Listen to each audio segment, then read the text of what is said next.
Dear children, നമുക്ക് average എന്താണെന്ന് പഠിക്കാം. Donation math.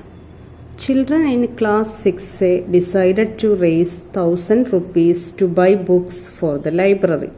There are 40 children in the class and they decided that all of them should give the same amount. How much should each give? 6A ക്ലാസ്സിലെ കുട്ടികൾ total 1000 രൂപ ലൈബ്രറിയിൽ books വാങ്ങാൻ കൊടുക്കാൻ തീരുമാനിച്ചു. ക്ലാസ്സിൽ 40 കുട്ടികളുണ്ട്.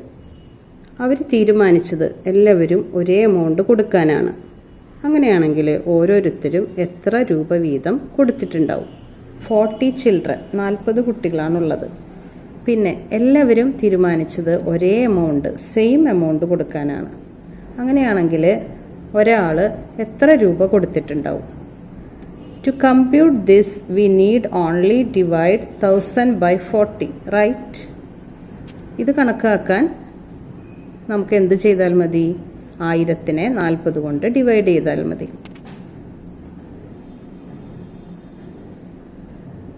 There are 30 children in class 6B. They raised 1200 rupees for a medical fund. Can you calculate how much each gave? 6B ക്ലാസ്സിൽ 30 കുട്ടികളാണുള്ളത്. അവർ ഒരു മെഡിക്കൽ ഫണ്ടിന് അവർ കൊടുക്കുന്നത് 1200 രൂപയാണ്. നമുക്ക് കാൽക്കുലേറ്റ് ചെയ്യാൻ സാധിക്കുമോ ഒരാൾ എത്ര കൊടുക്കുന്നു? Here the amounts given may not be the same, so we cannot say exactly how much each give. ഇവിടെ ഒരാൾ കൊടുക്കുന്ന എമൗണ്ട് എത്രയാന്ന് പറഞ്ഞിട്ടില്ല.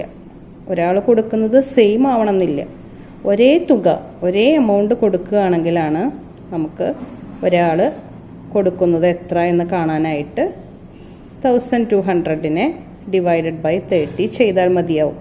പക്ഷെ ഇവിടെ എക്സാക്ട്ലി പറയാനായിട്ട് സാധിക്കില്ല. Then text book page 20. Yet we can say something about the amount each gave. If all had given the same amount, each would have given 40 rupees. If all had given less than 40 rupees, they could not have raised 1200 rupees. In the same way, all could not have given more than 40 rupees. So we can say something like this. അതായത് എല്ലാവരും ഒരേ amount കൊടുക്കാത്ത സാഹചര്യത്തിൽ എല്ലാവരും 40 രൂപ കൊടുത്തു എന്ന് നമുക്ക് വേണമെങ്കിൽ കരുതാം. അല്ലെങ്കിൽ 40 രൂപയിൽ കുറവ് കൊടുത്തു, അല്ലെങ്കിൽ 40 രൂപയിൽ കൂടുതൽ കൊടുത്തു എന്നും കരുതാം. എങ്ങനെയാണ് ഈ 40 രൂപ കിട്ടിയത്? 1200നെ 6Bയിലുള്ള 30 ചിൽഡ്രൻ നമ്പർ കൊണ്ട് ഡിവൈഡ് ചെയ്യുമ്പോൾ നമുക്ക് കിട്ടുന്ന നമ്പറാണ് 40 റുപ്പീസ്. അപ്പോൾ അത് ഒന്നുകിൽ 40 റുപ്പീസ് ആവാം, അല്ലെങ്കിൽ ലെസ് ദാൻ 40 റുപ്പീസ് ആവാം, അല്ലെങ്കിൽ മോർ ദാൻ 40 റുപ്പീസ് ആവാം. So we can say, if all had given the same amount, then each would have given 40 rupees. If some had given less than 40 rupees, then some others must have given more than 40 rupees. Here we say that the average amount each kid gave is 40 rupees. Here we say that the average amount each kid gave is 40 rupees. ഇങ്ങനെയുള്ള സന്ദർഭങ്ങളിലാണ് നമ്മൾ average 40 rupees ഓരോ കുട്ടിയും കൊടുത്തിട്ടുണ്ടാവും. ഇതാണ് average എന്നതുകൊണ്ട് ഉദ്ദേശിക്കുന്നത്. ഈ എക്സാമ്പിളിൽ നിന്ന് ഏവറേജ് എന്താണെന്ന് നമുക്ക് കൃത്യമായിട്ട് മനസ്സിലാവും. Then average problems. ഇതുപോലെയുള്ള കൂടുതൽ പ്രോബ്ലംസ് നമുക്ക് ഡിസ്കസ് ചെയ്യുമ്പോൾ ഏവറേജ് എന്താണെന്ന് കൃത്യമായിട്ട് മനസ്സിലാക്കാൻ കഴിയും. Manikuttan supplies milk to the society each day. Last week he supplied 56 litres in all. How much did he give each day of this week on average?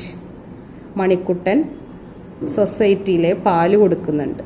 Last വീക്കിൽ 56 ലിറ്റേഴ്സാണ് total കൊടുത്തത്.